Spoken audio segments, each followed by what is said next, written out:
on everyone, DeAndreX7 here, and welcome back to another episode of Pokemon Anime Episode Reviews. Today we're going to be reviewing Pokemon Journeys Episode 51, Farfetch'd's Great Trial.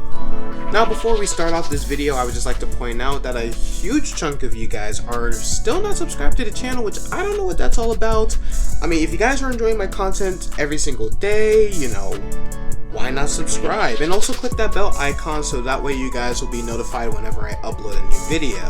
And also, before we start off the review, leave a like as well, because, sometimes y'all like to forget to leave a like, and, liking the video might help your boy out, But anyways, on to the video. So let's talk about the major events, with the first major event being Ash's World Coronation Series rank having to be revealed, being revealed to have risen to 415, which honestly upsets me along with other Poke fans, because it's crazy how, for Go, it's like, he catches a Pokemon and we always see all of his catches, but we don't see Ash's ranks going up, in the World Coronation Series, which honestly upsets me because I actually like the World Coronation Series a little more than the whole Go catching Pokemon, because I'm more of a battling guy. I'm more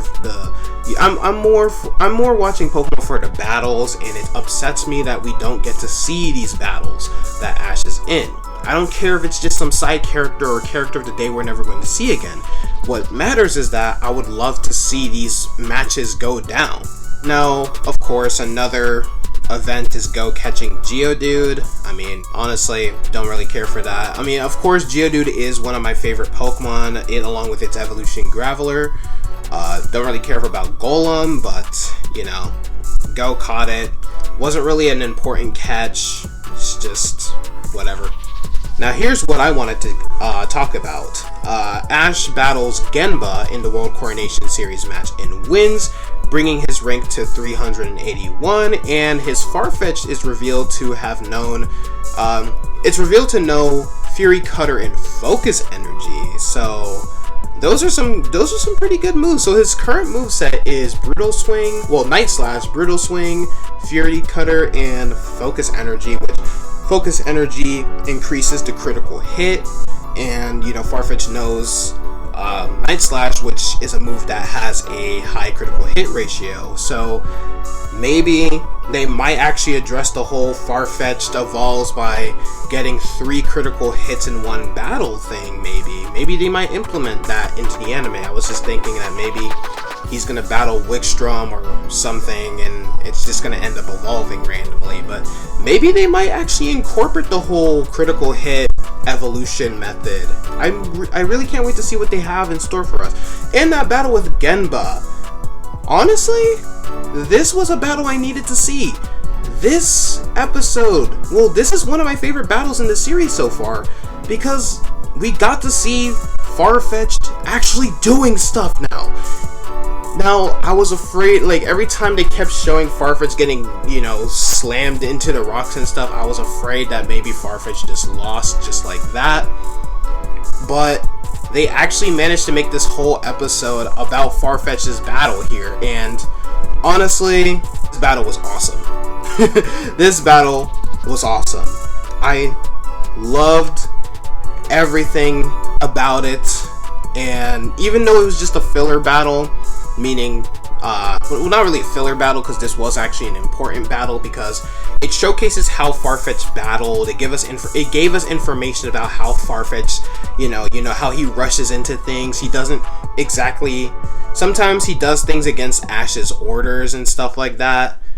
He still listens to Ash, it's just he rushes into battle too much. Ash and Farfetch'd aren't really in sync when they battle and stuff like that.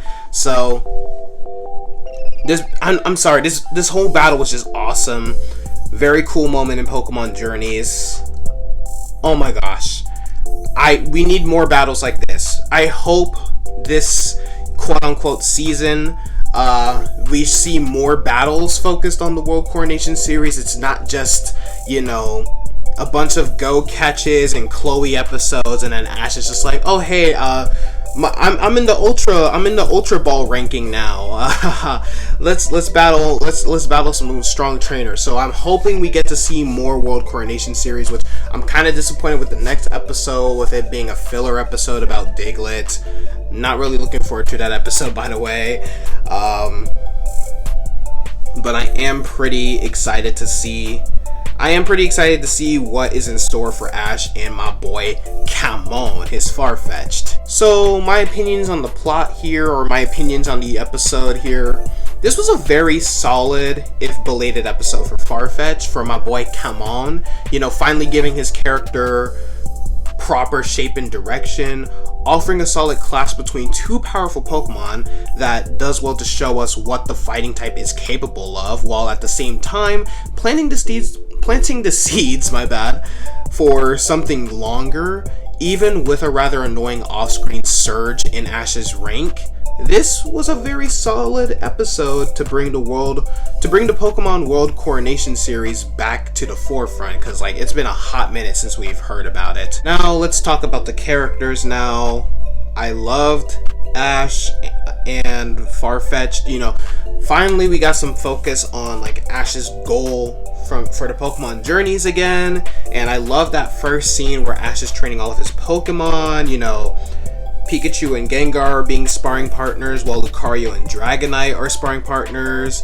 It was weird to not see Dracovish, and then I kind of thought about, you know, how Ash's Dracovish, you know, it was just created. I don't want to say revived, because Dracovish never existed in prehistoric times.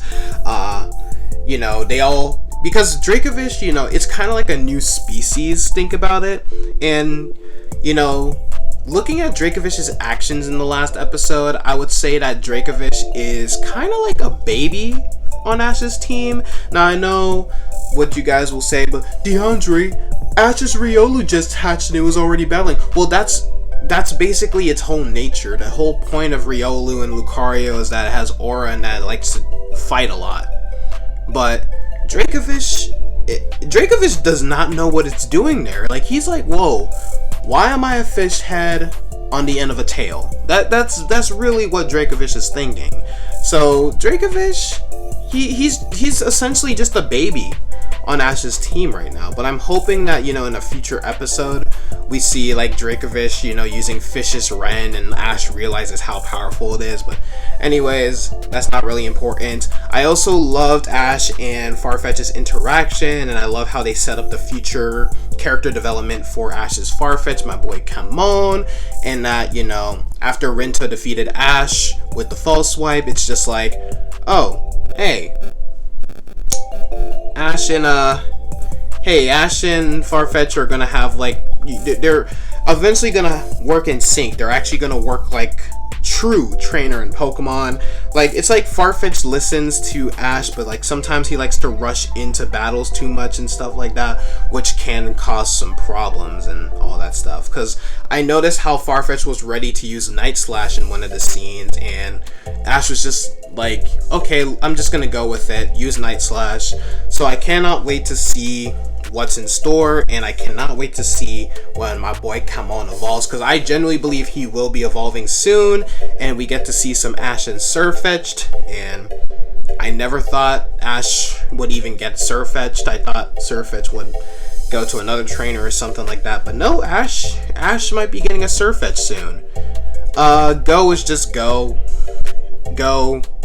Caught a Geodude. You know, we got to see his Sobble again. Sobble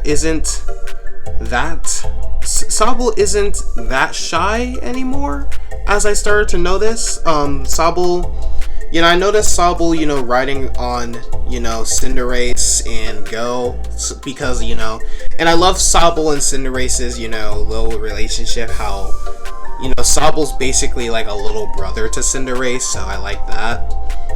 Genba, you know, character of the day, who I wasn't exactly expecting to like, but I love this guy. And I hope we get to see him again, because his battle with Ash was amazing. You know, I thought the Girder and Farfetch'd thing, again, I thought, well, not again, but I honestly thought that Farfetch'd was going to lose to Girder and then he would redeem himself against Rinto's Gallade, but it took a 180. It was kind of like how I thought Ash was going to get Sobble and Go was going to get Galarian Farfetch'd, but they completely turned the tables on me. So, it took an entire 180, and turns out he won against Genba first, and then he lost against Rinto, which I'm going to get to in a bit. Genba and his Girder, as much as I'm not a big fan of Girder, not like a least favorite Pokemon or anything, I just don't really care for it, design-wise and stuff like that. This was a good match. I never thought a Girder would make a cool battle. I never thought Girder would make a battle scene. I never thought a Girder battle would be so exciting. That's what I'm trying to say. I never thought a Girder battle would be so exciting. So I'm glad we got introduced to Genba. I hope we see him more. And I love the whole, like, you know, after Farfetch'd destroyed Gurdurr's Steel Beam, he's like, nah, I'll just make you a new one. Here, use my pickaxe, which I recommend. Don't use a pickaxe. Do not let your Pokemon use a pickaxe. It's gonna end up killing someone or something. Rinto, aka Wally and Charon's love child. Let's be real, that's what he looks like. Rinto was an interesting character, and I genuinely believe that this might be Ash's rivals, because I honestly, you know, instead of making rivals for Ash that are based from the games, I actually prefer his rivals who are just like, you know, anime only rivals, like Paul, Alon, Sawyer. They're all one-off rivals, and they're all so amazing. So I hope Rinto, we get to see Rinto again.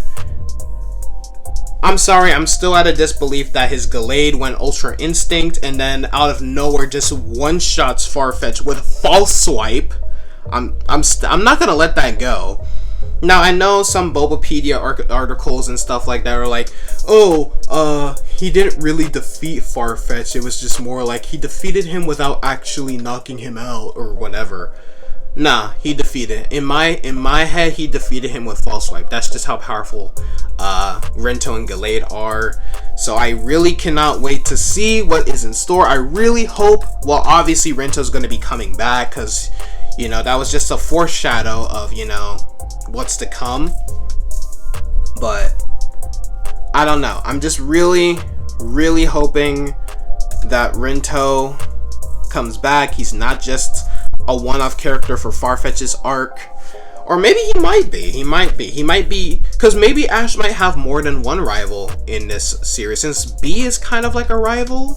I like to think of B as a rival, so maybe Rinto might be a rival for Ash, like specifically for Farfetch'd. So, you know, like Lucario has Grapploct as a rival, and then Farfetch'd has Gallade as a rival.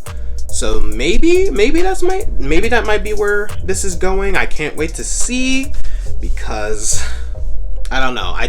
We need more rivals for Ash here. Maybe we might get a rivalry for maybe we might get a rival for Dragonite and Gengar. I don't know about Dracovish. I think Dracovish is just gonna be Bebe. He's just gonna be that one Pokemon, the trump card of Ash's team. But yeah, that's my take on the characters. I can't wait to see Rinto more, and I hope we get another appearance of Genba. I know he was more of a character of the day, but I hope we get to see more of my boy Genba. So overall, this episode was great. Not even great, it was excellent. You know, minus the you know, off-screen Ash battles and stuff like that I wish we could see more of. Well, actually, do I wish I would see more? Actually, no, I think I would much prefer if we got more, like, important battles, and, you know, just leave the whole one-off character battles, you know, just, you know, it's up to them if they want to show them or not. But, you know, again, I wish we could have seen a little bit of progress. You know, maybe while Go's catching Pokemon, Ash is on the side also battling and stuff like that, or something. I don't know. I don't know. Now my opinion has changed at the last minute, I don't know. But overall, I think this episode was excellent because it has some great foreshadowing for Farfetch'd's character development. We have a possibly new rival for Ash, Rinto. Can't wait to see more of it. Okay guys, so